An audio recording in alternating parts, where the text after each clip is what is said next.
Before I get into this video, I just want to say a quick thank you to everyone who has subscribed to my channel. As of this recording, I have 53 subscribers. I know to many that doesn't seem like a big number, but to me it is. I've only had my YouTube account for 5 weeks, and to have 53 people who enjoy my content enough to get notified the next time I upload feels really surreal. With all that being said, let's begin. Howdy. Undertale.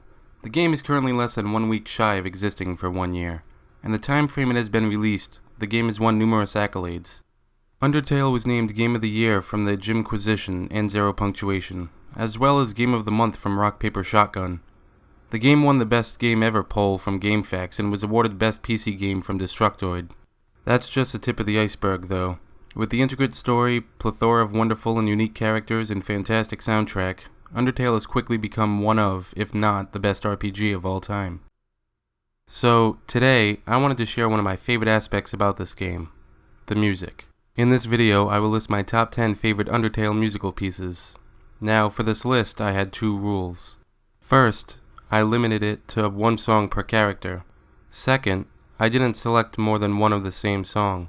Examples being Ghost Fight / Spider Dance and Spare of Justice / Waterfall. All of the soundtracks from the game are great, so it was difficult to choose my personal top 10. But, after a long thinking period, I finally figured out my 10 favorites from the entire game. Also, spoiler warning is ahead. Number 10. First up, placing 10th, is a pleasant ditty appropriately labeled Home. The song is first heard when the player character enters a home of Toriel. This piece has a warm and cheerful vibe to it, I dare say a homely feeling. The guitar acoustics used in the song are pleasant, not obnoxiously scrapey at all. The dynamics are very soft, I'd say mezzo piano. For one of the beginning soundtracks of the game, hearing this piece makes players want to explore more of the game and take in everything from the gameplay to the music. Number 9. Placing 9th is Megalovania. Now, before anyone fangasms as to why I didn't place a song higher or at number 1, let me explain. The song plays when the player character fights Sans at the end of a genocide route. And while the song is definitely badass for a final boss theme, personally, I feel the song is overhyped.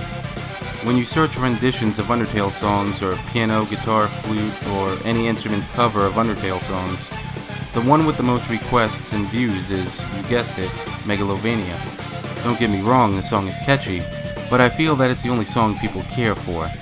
Many ascertain that Sans is their favorite character, and Megalovania is his leitmotif. The pair go hand in hand. I like Sans myself, but I just don't see the appeal and get the hype of the song. The main reason is I have heard it before the release of Undertale. Earlier versions of Megalovania were used by Toby in his Earthbound Halloween hack, as well as Homestuck. Here, have a quick listen.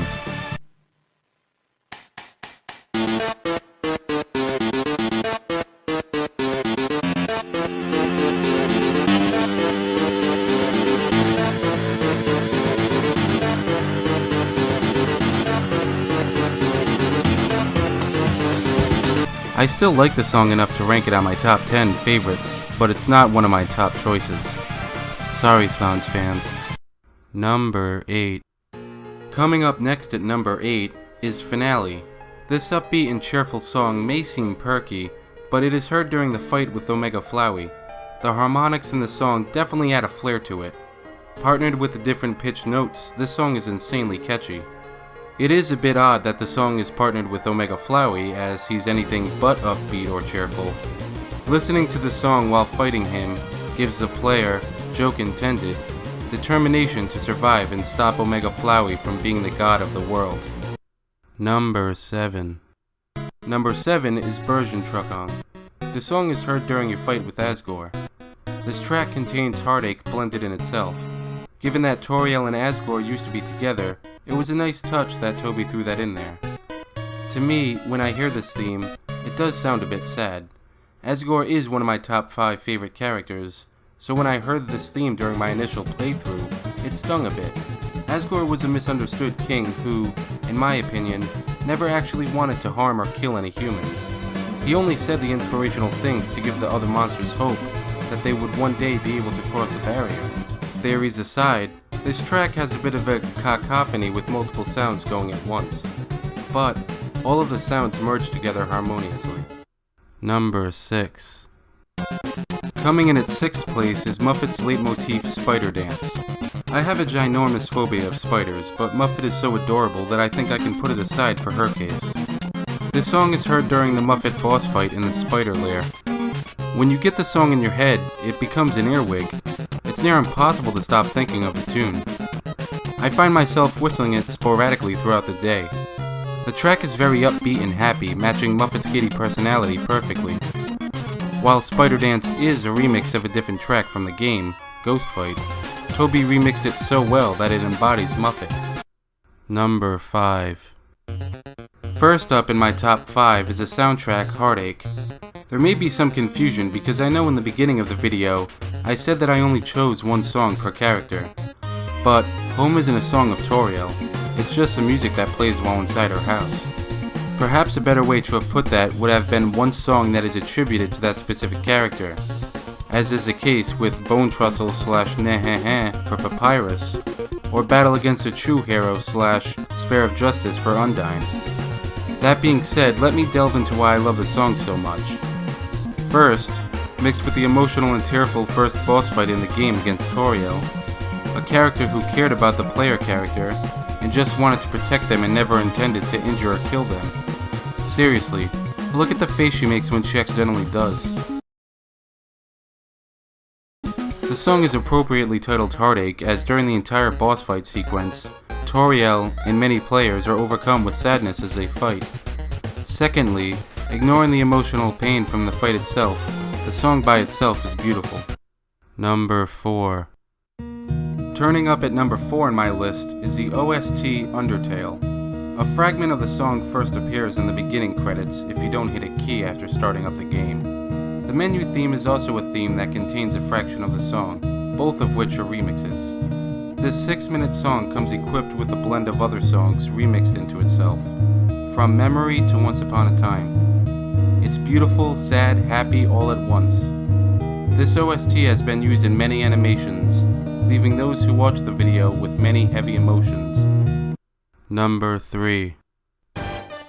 Number 3 on my top 10 list is Undyne's leitmotif Spear of Justice. Like Asgore, Undyne is one of my top 5 favorite characters, so it would be an insult to her to not include her badass theme on this list. Everything about this track is kick-ass. It's very appropriate for the Captain of the Royal Guard. Listening to this song for the first playthrough in the Undyne fight can leave the player feeling very intimidated.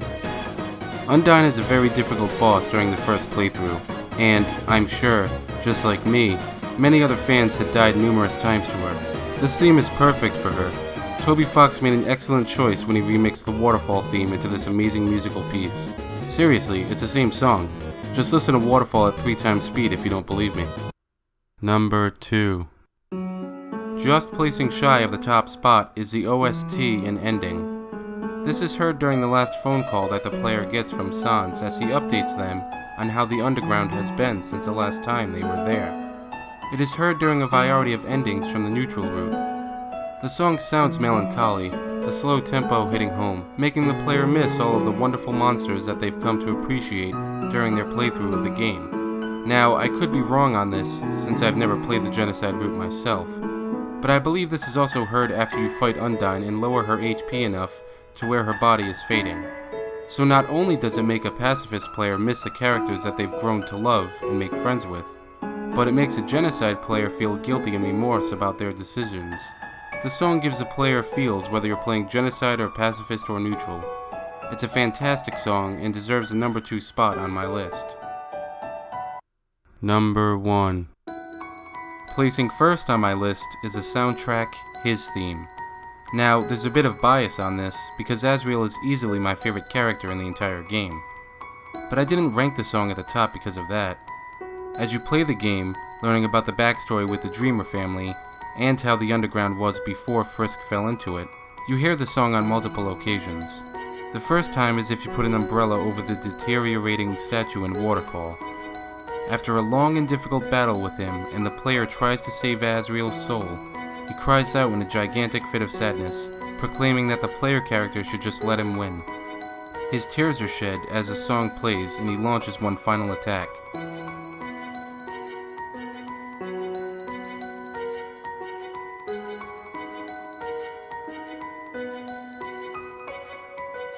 That moment for me is the second most emotional moment in the game, just behind choosing to forgive and embrace Asriel after he gives all of the souls he had absorbed back to their original owners. Undertale is a very emotional game, and, in my opinion, Asriel was the biggest supporter of that claim, as any time he's mentioned or seen, the player feels emotions of sadness and regret, yearning to save the one monster that can't be saved. So, there you have it. I just revealed my top 10 favorite songs in the game. I hope you enjoyed this video. Of course, this list is subjective and everyone's favorites will differentiate from my own. Put in the comments what your top 10 or favorite song from the game is and why you like it so much. I look forward to seeing what others think. Also, if you guys want to see more videos like this in the future about Undertale lists, leave a like on the video as it shows your support. Generally, I only upload Undertale comics that I dub with my own voices, and I've currently got an Undertale LP of the Pacifist route going on. I've wanted to create additional content for this channel, so I decided on testing the waters with lists and rankings about the game itself. If others who watched this video enjoyed my list or just want to see other videos like it in the future, let me know because I crave your opinions. That being said, I'll see you all in the next video I upload. Bye.